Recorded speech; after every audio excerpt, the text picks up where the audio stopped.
ಓಂ ನಮಃ ಶಿವಾಯ. ತುಲಾ ರಾಶಿಯ ಆತ್ಮೀಯ ಬಂಧುಗಳೇ, ಮಾರ್ಚ್ 19ರಿಂದ 24ರ ಈ ಕಾಲಘಟ್ಟದಲ್ಲಿ ನಿಮಗಾಗಿ 3 ಬೃಹದ್ಗಾತ್ರದ ಶುಭಸುದ್ದಿಗಳು ಅತ್ಯಂತ ಕಾತರದಿಂದ ಕಾಯುತ್ತಿವೆ. ಈಗ ಸಮಯ ಬಹಳ ಕಡಿಮೆ ಇದೆ. ಇಂದು ಸಂಜೆ ಬೆಳಗಿನ ಜಾವ 4:56 ಶುಭ ಮುಹೂರ್ತದಿಂದ ಪ್ರಾರಂಭಿಸಿ ಭಗವಾನ್ ಶ್ರೀ ರಾಧೇಕೃಷ್ಣ ಮತ್ತು ಶ್ರೀ ಹರಿವಿಷ್ಣುವಿನಿಂದ ನಿಮಗೆ ಒಂದು ದೈವಿಕ ಆಶೀರ್ವಾದ ಲಭಿಸಲಿದೆ. ಇದು ನಿಮ್ಮ ಮನಸ್ಸನ್ನು ಸಂಪೂರ್ಣವಾಗಿ ಬೆರಗುಗೊಳಿಸುತ್ತದೆ. ನಿಮ್ಮ ವಿಶೇಷ ಮಾಹಿತಿಗಾಗಿ ನಾನು ತಿಳಿಸಲು ಬಯಸುವುದೇನೆಂದರೆ, ಮುಂದಿನ ಕೇವಲ 24 ಗಂಟೆಗಳ ಅವಧಿಯಲ್ಲಿ ನೀವು ಒಂದಲ್ಲ ಎರಡಲ್ಲ ಬರೋಬ್ಬರಿ 3 ದೊಡ್ಡ ಶುಭಸುದ್ದಿಗಳನ್ನು ಸ್ವೀಕರಿಸಲಿದ್ದೀರಿ. ಜ್ಯೋತಿಷ್ಯ ಶಾಸ್ತ್ರವು ಈ ಭವಿಷ್ಯವನ್ನು ಅತ್ಯಂತ ನಿಖರವಾಗಿ ನುಡಿಯುತ್ತಿದೆ. ನೋಡಿ, ಈ 3 ದೊಡ್ಡ ಶುಭಸುದ್ದಿಗಳು ಯಾವುವು ಎಂಬುದನ್ನು ನಾನು ನಿಮಗೆ ಉದಾಹರಣೆಗಳ ಸಮೇತ ಸಂಪೂರ್ಣವಾಗಿ ವಿವರಿಸುತ್ತೇನೆ. ಮತ್ತು ಈ ಸಮಯದಲ್ಲಿ ದೊಡ್ಡ ಆಶ್ಚರ್ಯದ ಸಾಧ್ಯತೆಗಳೂ ಇವೆ. ಆದ್ದರಿಂದ ಮಾನಸಿಕವಾಗಿ ಸಿದ್ಧರಾಗಿರಿ, ಏಕೆಂದರೆ ನೀವು ಶ್ರೀಮಂತರಾಗುವ ಯೋಗ ಕೂಡಿ ಬಂದಿದೆ. ಆದರೆ ನಿಮ್ಮೆಲ್ಲ ಭಕ್ತರಲ್ಲಿ ನನ್ನದೊಂದು ಸಣ್ಣ ವಿನಂತಿಯಿದೆ. ಭಗವಾನ್ ಶ್ರೀಹರಿವಿಷ್ಣುವಿನ ಪರಮ ಆಶೀರ್ವಾದ ಮತ್ತು ಮಹಾಲಕ್ಷ್ಮೀ ದೇವಿಯ ಕೃಪಾಕಟಾಕ್ಷವನ್ನು ಬಯಸುವವರೆಲ್ಲರೂ ಮೊದಲು ಈ ಮಾಹಿತಿಯನ್ನು ಗೌರವಿಸಿ ಮತ್ತು ದೈವಿಕ ಚಿಂತನೆಗೆ ಚಂದಾದಾರರಾಗಬೇಕು. ಕಾಮೆಂಟ್ ವಿಭಾಗದಲ್ಲಿ ಜೈ ಶ್ರೀ ಹರಿವಿಷ್ಣು, ಜೈ ಮಾ ಲಕ್ಷ್ಮಿ ಎಂದು ಅತ್ಯಂತ ಪ್ರಾಮಾಣಿಕ ಹೃದಯದಿಂದ ಬರೆಯಿರಿ. ಈಗ ನಾನು ಹೇಳಲಿರುವ ಪ್ರತಿಯೊಂದು ವಿಷಯವನ್ನು ಬಹಳ ಎಚ್ಚರಿಕೆಯಿಂದ ಆಲಿಸಿ. ಇಂದು ನಾನು ನಿಮಗೆ ಬಹಿರಂಗಪಡಿಸಲಿರುವ ವಿಷಯವು ಸಾಮಾನ್ಯವಾದುದಲ್ಲ, ಏಕೆಂದರೆ ಮುಂದಿನ 24 ಗಂಟೆಗಳ ಒಳಗಾಗಿ ನಿಮ್ಮ ಜೀವನವನ್ನು ಪ್ರವೇಶಿಸಲಿರುವ ಈ 3 ಸುದ್ದಿಗಳು ಸಾಕ್ಷಾತ್ ದೇವರಿಂದ ಸಿಗುತ್ತಿರುವ ಅದ್ಭುತ ಉಡುಗೊರೆಗಳಾಗಿವೆ. ಆದರೆ ನೆನಪಿಡಿ, ಎಲ್ಲರಿಗೂ ಈ ಶುಭ ಫಲಗಳು ಸಿಗುವುದಿಲ್ಲ. ಯಾರು ಒಳಗಿನಿಂದ ಮಾನಸಿಕವಾಗಿ ಬಲಶಾಲಿಯಾಗಿದ್ದಾರೋ ಮತ್ತು ಸರಿಯಾದ ಸಮಯಕ್ಕಾಗಿ ತಾಳ್ಮೆಯಿಂದ ಕಾಯುವುದನ್ನು ರೂಢಿಸಿಕೊಂಡಿದ್ದಾರೋ ಅವರಿಗೆ ಮಾತ್ರ ಇದು ಲಭ್ಯ. ನಾನು ಹೇಳಲು ಪ್ರಯತ್ನಿಸುತ್ತಿರುವ ಗಂಭೀರತೆ ನಿಮಗೆ ಅರ್ಥವಾಗುತ್ತಿದೆ ಎಂದು ನನಗೆ ಖಚಿತವಾಗಿದೆ. ದೇವಾನುದೇವತೆಗಳ ಆಶೀರ್ವಾದಗಳು ಈಗ ನಿಮ್ಮ ಮೇಲೆ ಮಳೆಯಂತೆ ಸುರಿಯುತ್ತಿವೆ ಮತ್ತು ನಿಮ್ಮ ಅಂತರಾಳದಲ್ಲಿ ಒಂದು ವಿಶಿಷ್ಟವಾದ ಸಕಾರಾತ್ಮಕ ಶಕ್ತಿಯ ಸಂಚಾರವಾಗುತ್ತಿದೆ.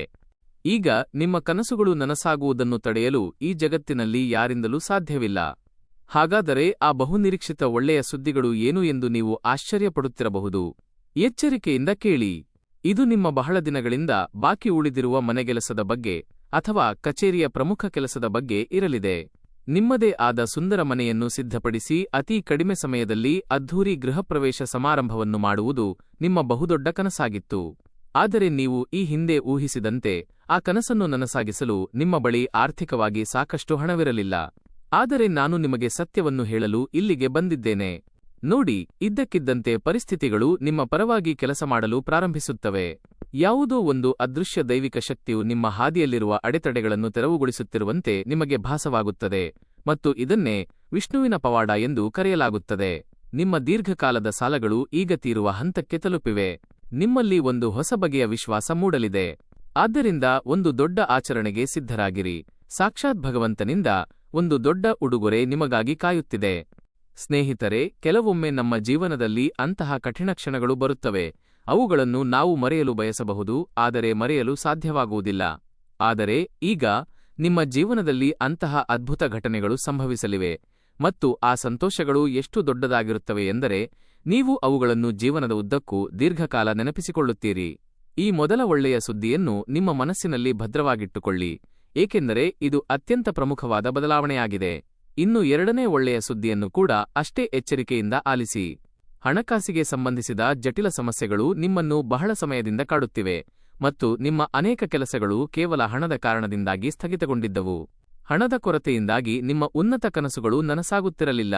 ನೀವು ಯಾರಿಂದಲಾದರೂ ಹಣವನ್ನು ಸಾಲವಾಗಿ ಪಡೆದಿದ್ದರೆ ಅದನ್ನು ಸರಿಯಾದ ಸಮಯಕ್ಕೆ ಮರುಪಾವತಿಸಲು ಸಾಧ್ಯವಾಗದೆ ಮಾನಸಿಕ ಒತ್ತಡ ಅನುಭವಿಸುತ್ತಿದ್ದಿರಿ. ನೀವು ಭವಿಷ್ಯಕ್ಕಾಗಿ ಹಣ ಉಳಿಸಲು ಪ್ರಯತ್ನಿಸಿದಾಗಲೆಲ್ಲ ಬಹಳಷ್ಟು ತೊಂದರೆಗಳನ್ನು ಎದುರಿಸುತ್ತಿದ್ದಿರಿ. ಆದರೆ ಈಗ ಕ್ರಮೇಣವಾಗಿ ಆ ಎಲ್ಲಾ ಕಷ್ಟಗಳು ಕೊನೆಗೊಳ್ಳುತ್ತವೆ. ಪ್ರತಿಯೊಂದು ಸಣ್ಣ ಸಮಸ್ಯೆ, ಹೊಸದಾಗಿ ಬರುವ ಅವಕಾಶ ಅಥವಾ ಸ್ಥಗಿತಗೊಂಡ ಹಳೆಯ ಕೆಲಸವು ಇದ್ದಕ್ಕಿದ್ದಂತೆ ನಿಮಗೆ ಲಾಭಗಳನ್ನು ನೀಡಲು ಪ್ರಾರಂಭಿಸುತ್ತದೆ. ಇದು ಹೇಗೆ ಸಾಧ್ಯವಾಯಿತು ಎಂದು ನೀವು ಆಶ್ಚರ್ಯಚಕಿತರಾಗುತ್ತೀರಿ. ಒಂದು ಕ್ಷಣದಲ್ಲಿ ನಾವು ಸಂಪೂರ್ಣವಾಗಿ ಹಾಳಾಗಿದ್ದೇವೆ ಎಂದು ಭಾವಿಸಿದ್ದೆವು, ಆದರೆ ನಮ್ಮ ಜೀವನವು ನಿಜವಾಗಿ ಇದೀಗಷ್ಟೇ ಹೊಸ ರೂಪದಲ್ಲಿ ಪ್ರಾರಂಭವಾಗಿದೆ ಎನಿಸುತ್ತದೆ. ಇದು ಸಂಪೂರ್ಣವಾಗಿ ಸತ್ಯವಾದ ಮಾತು. ನಿಮ್ಮ ಜೀವನದ ದಿಕ್ಕೇ ಬದಲಾಗುತ್ತದೆ. ಹಣದ ಮಳೆಯೇ ಸುರಿಯಲಿದೆ. ನಿಮ್ಮ ಮನೆ ಸಂಪೂರ್ಣವಾಗಿ ರೂಪಾಂತರಗೊಳ್ಳುತ್ತದೆ, ಏಕೆಂದರೆ ನಿಮ್ಮ ಜಾತಕದಲ್ಲಿ ಈಗ ಅತ್ಯಂತ ಶಕ್ತಿಯುತವಾದ ಗ್ರಹಗಳ ಯೋಗವು ರೂಪುಗೊಂಡಿದೆ. ವಿಶೇಷವಾಗಿ ನಿಮ್ಮ ಜಾತಕದಲ್ಲಿ ದೇವಿಯ ಮಹಾಲಕ್ಷ್ಮಿ ಯೋಗವು ಸಕ್ರಿಯಗೊಳ್ಳುತ್ತಿದೆ. ಇದು ನಿಮ್ಮ ಜೀವನಕ್ಕೆ ಬ್ರಹ್ಮಾಂಡದ ಸಂಪತ್ತನ್ನು ತರುತ್ತದೆ ಮತ್ತು ನಿಮ್ಮ ಎಲ್ಲಾ ಆರ್ಥಿಕ ಸಮಸ್ಯೆಗಳು ಸಂಪೂರ್ಣವಾಗಿ ನಿವಾರಣೆಯಾಗಲಿವೆ. ಆದ್ದರಿಂದ ಮುಂಬರುವ ದಿನಗಳಲ್ಲಿ ನಿಮ್ಮ ಹಳೆಯ ಸಮಸ್ಯೆಗಳು ಮರೆಯಾಗಿ ಸುಖ ತುಂಬಿ ತುಳುಕುವ ಸಾಧ್ಯತೆಯಿದೆ. ಮತ್ತು ಸ್ನೇಹಿತರೆ, ಅಷ್ಟೇ ಅಲ್ಲ, ಭವಿಷ್ಯದಲ್ಲಿ ನೀವು ಸ್ವಂತ ಹಣ, ಸುಂದರ ಮನೆ, ಐಷಾರಾಮಿ ಕಾರು, ಸಮಾಜದಲ್ಲಿ ಗೌರವ ಮತ್ತು ನೆಮ್ಮದಿಯಿಂದ ವಾಸಿಸಲು ಉತ್ತಮ ಸ್ಥಳವನ್ನು ಪಡೆಯುತ್ತೀರಿ. ಇದು ಜ್ಯೋತಿಷ್ಯ ಶಾಸ್ತ್ರವು ನೀಡುತ್ತಿರುವ ಸ್ಪಷ್ಟವಾದ ಸಂಕೇತ. ನಾನು ನಿಮಗೆ ಏನು ಹೇಳುತ್ತಿದ್ದರೂ ಅದನ್ನು ಆಕಸ್ಮಿಕವಾಗಿ ಹೇಳುತ್ತಿಲ್ಲ. ನಿಮ್ಮ ಜಾತಕವನ್ನು ಆಳವಾಗಿ ವಿಶ್ಲೇಷಿಸಿದ ನಂತರವೇ ನಾನು ಇಂತಹ ನಿರ್ದಿಷ್ಟ ಮಾಹಿತಿಯನ್ನು ನಿಮಗೆ ಒದಗಿಸುತ್ತಿದ್ದೇನೆ. ಇನ್ನು ಮುಂದೆ ನಾನು ನಿಮಗೆ ಮೂರನೇ ದೊಡ್ಡ ಒಳ್ಳೆಯ ಸುದ್ದಿಯ ಬಗ್ಗೆ ಹೇಳಲಿದ್ದೇನೆ. ಇದನ್ನು ಎಚ್ಚರಿಕೆಯಿಂದ ಗಮನಿಸಿ. ಸಮಾಜದಲ್ಲಿ ನಿಮ್ಮ ಗೌರವ, ಪ್ರತಿಷ್ಠೆ ಮತ್ತು ಮನ್ನಣೆ ಗಣನೀಯವಾಗಿ ಹೆಚ್ಚಾಗುತ್ತದೆ. ಈ ಹಿಂದೆ ನಿಮ್ಮನ್ನು ನಿರ್ಲಕ್ಷಿಸುತ್ತಿದ್ದ ಅಥವಾ ಹೀಯಾಳಿಸುತ್ತಿದ್ದ ಅದೇ ಜನರು ಈಗ ನಿಮ್ಮ ಸಾಧನೆಯನ್ನು ನೋಡಿ ಹೊಗಳುತ್ತಾರೆ. ಇದು ಹೇಗೆ ಸಾಧ್ಯವೆಂದರೆ, ಯಾವಾಗ ನಾವು ಜೀವನದಲ್ಲಿ ಯಶಸ್ಸು ಅಥವಾ ಹಣವನ್ನು ಪಡೆಯುತ್ತೇವೆಯೋ ಆಗ ಜನರು ನಮಗೆ ಭಯಪಡಲು ಅಥವಾ ಗೌರವಿಸಲು ಪ್ರಾರಂಭಿಸುತ್ತಾರೆ. ವಾಸ್ತವದಲ್ಲಿ ಅವರು ನಮ್ಮನ್ನು ಗೌರವಿಸುವುದಿಲ್ಲ, ಬದಲಾಗಿ ನಮ್ಮ ಬಳಿ ಇರುವ ಹಣ ಮತ್ತು ಅಧಿಕಾರವನ್ನು ಗೌರವಿಸುತ್ತಾರೆ. ಇಂದಿನ ಕಲಿಯುಗದಲ್ಲಿ ಹಣ ಹೊಂದಿರುವ ವ್ಯಕ್ತಿಗೆ ಮಾತ್ರ ಅತ್ಯುನ್ನತ ಸ್ಥಾನ ಮತ್ತು ಗೌರವ ಸಿಗುತ್ತದೆ. ಅವರನ್ನು ಎಲ್ಲೆಡೆ ಸ್ವಾಗತಿಸಲಾಗುತ್ತದೆ. ಜ್ಯೋತಿಷ್ಯವು ಇದನ್ನೇ ಸೂಚಿಸುತ್ತಿದೆ. ಆದ್ದರಿಂದ ನೀವು ಅನಗತ್ಯ ವಿಷಯಗಳಿಗೆ ಕಿವಿಗೊಡದೆ ನಿಮ್ಮ ಕೆಲಸದ ಮೇಲೆ ಸಂಪೂರ್ಣವಾಗಿ ಗಮನಹರಿಸಬೇಕು ಮತ್ತು ಜೀವನದಲ್ಲಿ ಮುನ್ನುಗ್ಗಬೇಕು. ಜನರು ಹೇಳುವ ಟೀಕೆಗಳನ್ನು ಕೇಳಬೇಡಿ, ಏಕೆಂದರೆ ಜನರು ನೀವು ಜೀವನದಲ್ಲಿ ಅಭಿವೃದ್ಧಿ ಹೊಂದಬಾರದು ಎಂದು ಬಯಸುತ್ತಾರೆ. ಮತ್ತು ಹೌದು, ಇಂತಹ ಶುಭ ಸುದ್ದಿಗಳನ್ನು ಸ್ವೀಕರಿಸುವ ಮೊದಲು ನೀವು ಒಂದು ಪ್ರಮುಖ ವಿಷಯವನ್ನು ನಿಮ್ಮ ಮನಸ್ಸಿನಲ್ಲಿಟ್ಟುಕೊಳ್ಳಬೇಕು. ನಾನು ನಿಮಗಾಗಿ ಒಂದು ವಿಶೇಷ ಸಲಹೆಯನ್ನು ಹೊಂದಿದ್ದೇನೆ. ಇಂತಹ ಗಂಭೀರ ಮತ್ತು ಮೌಲ್ಯಯುತ ಸಲಹೆಯನ್ನು ಯಾರೂ ಅಷ್ಟು ಸುಲಭವಾಗಿ ಹಂಚಿಕೊಳ್ಳುವುದಿಲ್ಲ. ನೋಡಿ, ಈಗಿನಿಂದ ನಿಮ್ಮ ಪ್ರತಿಯೊಂದು ಯೋಜನೆ, ನಿಮ್ಮ ಪ್ರತಿಯೊಂದು ಸಂತೋಷ ಅಥವಾ ನೀವು ಮಾಡಲಿರುವ ಪ್ರತಿಯೊಂದು ಕ್ರಿಯೆಯನ್ನು ಯಾರೊಂದಿಗೂ ಹಂಚಿಕೊಳ್ಳಬೇಡಿ. ನೆನಪಿಡಿ, ಪ್ರತಿ ನಗುತ್ತಿರುವ ಮುಖವೂ ನಿಮ್ಮ ಹಿತೈಷಿಯದ್ದಾಗಿರುವುದಿಲ್ಲ. ಕೆಲವರು ನಿಮ್ಮ ಮುಂದೆ ಚಪ್ಪಾಳೆ ತಟ್ಟಿದರೂ ಒಳಗಿನಿಂದ ನಿಮ್ಮ ಬಗ್ಗೆ ಅಸೂಯೆಪಡುತ್ತಿರುತ್ತಾರೆ. ಆದ್ದರಿಂದ ಮೌನವಾಗಿರಿ, ನಿಮ್ಮ ಗುರಿಯ ಮೇಲೆ ಗಮನಹರಿಸಿ ಮತ್ತು ಭಗವಂತನ ಮೇಲೆ ನಂಬಿಕೆಯನ್ನು ಇರಿಸಿ. ನಿಮಗಾಗಿ ವಿಧಿ ಏನು ಬರೆದಿದೆಯೋ ಅದು ನಿಮಗೆ ಖಂಡಿತವಾಗಿಯೂ ಸಿಗುತ್ತದೆ. ಯಾವುದಕ್ಕೂ ಅತಿಯಾಗಿ ಹಂಬಲಿಸಬೇಡಿ.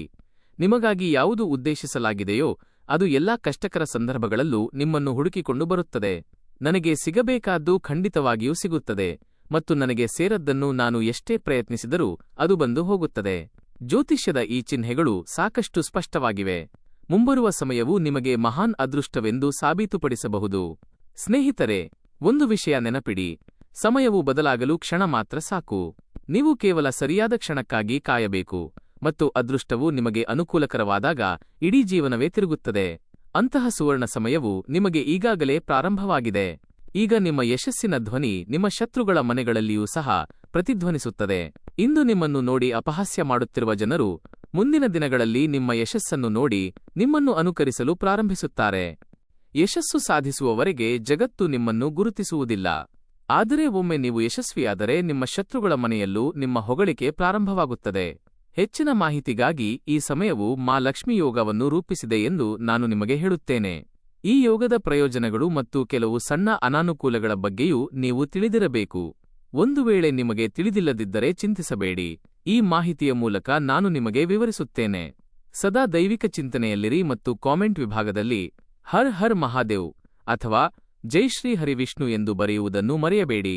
ಹೌದು ಸ್ನೇಹಿತರೆ, ಮಹಾಲಕ್ಷ್ಮಿ ದೇವಿಯ ಲೀಲೆಗಳು ಅಪಾರ. ಕೈಯಲ್ಲಿ ₹1 ಇಲ್ಲದವನು ಕೂಡ ದೇವಿಯ ಕೃಪೆಯಿಂದ ತಕ್ಷಣ ಲಕ್ಷಾಂತರ ರೂಪಾಯಿಗಳನ್ನು ಗಳಿಸಬಹುದು. ದೇವಿಯ ಒಂದು ಸಣ್ಣ ಪವಾಡವು ಇಡೀ ಜೀವನವನ್ನೇ ಬದಲಿಸಬಲ್ಲದು. ಅಂತಹ ಶುಭಯೋಗವು ರೂಪುಗೊಂಡಾಗ ಅದು ಜೀವನದಲ್ಲಿ ಸಂಪತ್ತು, ನೆಮ್ಮದಿ, ಸಮೃದ್ಧಿ ಮತ್ತು ಆಶ್ಚರ್ಯಗಳನ್ನು ತರುತ್ತದೆ. ಜ್ಯೋತಿಷ್ಯದ ಪ್ರಕಾರ ಇದನ್ನೇ ಅತ್ಯಂತ ಶಕ್ತಿಶಾಲಿ ಯೋಗವೆಂದು ಪರಿಗಣಿಸಲಾಗುತ್ತದೆ. ನಿಮ್ಮ ಜಾತಕದಲ್ಲಿ ಈಗ ಇಂತಹದ್ದೇ ಮಹತ್ವದ ಬದಲಾವಣೆಗಳು ನಡೆಯುತ್ತಿವೆ, ಏಕೆಂದರೆ ನಿಮ್ಮ ಅದೃಷ್ಟದ ಅಧಿಪತಿಯಾದ ಲಗ್ನ ಮತ್ತು ನವಾಂಶವು ಪ್ರಸ್ತುತ 2ನೇ ಮತ್ತು 11ನೇ ಮನೆಗಳಲ್ಲಿದ್ದು ಅತ್ಯಂತ ಬಲವಾಗಿವೆ. ಇದು ನಿಮ್ಮ ಜೀವನದಲ್ಲಿ ಹಠಾತ್ ಆರ್ಥಿಕ ಲಾಭದ ಪ್ರಬಲ ಸಾಧ್ಯತೆಯನ್ನು ಸೃಷ್ಟಿಸುತ್ತದೆ. ನಿಮ್ಮ ಜೀವನದಲ್ಲಿ ಲಕ್ಷ್ಮಿ ಯೋಗವು ಸಕ್ರಿಯಗೊಳ್ಳುತ್ತಿರುವುದಕ್ಕೆ ಇವೇ ಸಾಕ್ಷಿ. ಇದು ನಿಮಗೆ ಅತ್ಯಂತ ಅದೃಷ್ಟಶಾಲಿ ಎಂದು ಸಾಬೀತುಪಡಿಸಬಹುದು. ನಿಮ್ಮ ದೀರ್ಘಕಾಲದ ಬಾಕಿ ಕೆಲಸಗಳು ಪೂರ್ಣಗೊಳ್ಳಬಹುದು. ಯಾವುದೇ ನಿರೀಕ್ಷೆಯಿಲ್ಲದೆ ಹಣವು ಹರಿದು ಬರಬಹುದು. ಮನೆಯಲ್ಲಿ ಶಾಂತಿ ಮತ್ತು ಸುಖವನ್ನು ಹೆಚ್ಚಿಸುವುದು ಮಹಾಲಕ್ಷ್ಮೀ ದೇವಿಯ ವಿಶೇಷ ಕೃಪೆಯಾಗಿದೆ. ಆದಾಗ್ಯೂ ಈ ಸಮಯದಲ್ಲಿ ನೀವು ಕೆಲವು ಕಾರ್ಯಗಳನ್ನು ಜವಾಬ್ದಾರಿಯಿಂದ ಮಾಡಬೇಕು. ನಿಮ್ಮ ಮನೆಯ ಪ್ರತಿ ಮೂಲೆಯನ್ನು ಅತ್ಯಂತ ಸ್ವಚ್ಛವಾಗಿಡಿ. ಪ್ರತಿದಿನ ಮಹಾಲಕ್ಷ್ಮೀ ದೇವಿಯನ್ನು ಶ್ರದ್ಧೆಯಿಂದ ಪೂಜಿಸಿ. ಸಾಧ್ಯವಾದರೆ ಶ್ರೀ ಸೂಕ್ತ ಅಥವಾ ಲಕ್ಷ್ಮೀ ಮಂತ್ರವನ್ನು ಪಠಿಸಿ. ಬಡವರಿಗೆ ಬಟ್ಟೆ ಅಥವಾ ಆಹಾರವನ್ನು ದಾನ ಮಾಡಿ. ವಿಶೇಷವಾಗಿ ಬಿಳಿ ಬಣ್ಣದ ವಸ್ತುಗಳಾದ ಅಕ್ಕಿ ಮತ್ತು ಹಾಲನ್ನು ದಾನ ಮಾಡುವುದು ನಿಮಗೆ ಶ್ರೇಯಸ್ಕರ. ಪ್ರತಿದಿನ ಸಂಜೆ ಶುದ್ಧ ಮನಸ್ಸಿನಿಂದ ಕೈಕಾಲು ತೊಳೆದು ನಿಮ್ಮ ಮನೆಯ ದೇವರ ಕೋಣೆಯಲ್ಲಿ ದೀಪವನ್ನು ಬೆಳಗಿಸಿ. ಇದು ದೇವಿಯನ್ನು ಪ್ರಸನ್ನಗೊಳಿಸುತ್ತದೆ ಮತ್ತು ಭಕ್ತರ ಸಂಕಷ್ಟಗಳನ್ನು ನಿವಾರಿಸುತ್ತದೆ. ನೀವು ಬಹಳ ಸಮಯದಿಂದ ಯಾವುದಾದರೂ ಸಮಸ್ಯೆಯಿಂದ ಬಳಲುತ್ತಿದ್ದರೆ ದೇವಿಯನ್ನು ಮೆಚ್ಚಿಸಲು ಒಂದು ಪರಿಣಾಮಕಾರಿ ಮಾರ್ಗವಿದೆ. ಹಳದಿ ಬಟ್ಟೆಯಲ್ಲಿ 7 ಕವಡೆಗಳು ಮತ್ತು 1 ಬೆಳ್ಳಿ ನಾಣ್ಯವನ್ನು ಕಟ್ಟಿ ನಿಮ್ಮ ತಿಜೋರಿಯಲ್ಲಿ ಹಣ ಇಡುವ ಸ್ಥಳ ಇರಿಸಿ. ಶುಕ್ರವಾರದಂದು ದೇವಿಗೆ ಕಮಲದ ಹೂವನ್ನು ಅರ್ಪಿಸಿ ಮತ್ತು ಓಂ ಶ್ರೀ ಮಹಾಲಕ್ಷ್ಮೀ ನಮಃ ಎಂಬ ಮಂತ್ರವನ್ನು 108 ಬಾರಿ ಜಪಿಸಿ. ಈ ಪರಿಹಾರವು ಮೇಲ್ನೋಟಕ್ಕೆ ಸರಳವಾಗಿ ಕಂಡರೂ ಇದರ ಫಲಿತಾಂಶಗಳು ಅತ್ಯಂತ ಅಪಾರವಾಗಿವೆ. ಇದು ಬಹಳ ಪರಿಣಾಮಕಾರಿ ಮಾರ್ಗವಾಗಿದೆ. ಸ್ನೇಹಿತರೆ, ಜಾತಕ ಮತ್ತು ನಿಮ್ಮ ಕರ್ಮಗಳು, ಕೆಲಸಗಳು ಎರಡೂ ಸರಿಯಾದ ದಿಕ್ಕಿನಲ್ಲಿದ್ದಾಗ ಮಾತ್ರ ಇಂತಹ ಯೋಗಗಳು ಫಲ ನೀಡುತ್ತವೆ. ಇದು ಕೇವಲ ಗ್ರಹಗಳ ಆಟವಲ್ಲ, ಬದಲಾಗಿ ನಿಮ್ಮ ಒಳ್ಳೆಯ ಕಾರ್ಯಗಳು ಮತ್ತು ನಂಬಿಕೆಯ ಪ್ರತಿಫಲವಾಗಿದೆ. ನನಗೆ ಹಣ ಸಿಕ್ಕರೆ ನಾನು ನನ್ನ ಇಡೀ ಕುಟುಂಬವನ್ನು ಸಂತೋಷವಾಗಿರಿಸುತ್ತೇನೆ, ಬಡವರಿಗೆ ದಾನ ಮಾಡುತ್ತೇನೆ, ಪ್ರಾಣಿಗಳಿಗೆ ಸೇವೆ ಮಾಡುತ್ತೇನೆ ಮತ್ತು ನನ್ನೊಳಗೆ ಅಹಂಕಾರ ಬರಲು ಬಿಡುವುದಿಲ್ಲ ಎಂದು ನೀವು ಪ್ರಾಮಾಣಿಕವಾಗಿ ಭಾವಿಸಿದರೆ ಮಾತ್ರ ದೇವಿಯ ಪೂರ್ಣ ಆಶೀರ್ವಾದ ಸಿಗುತ್ತದೆ.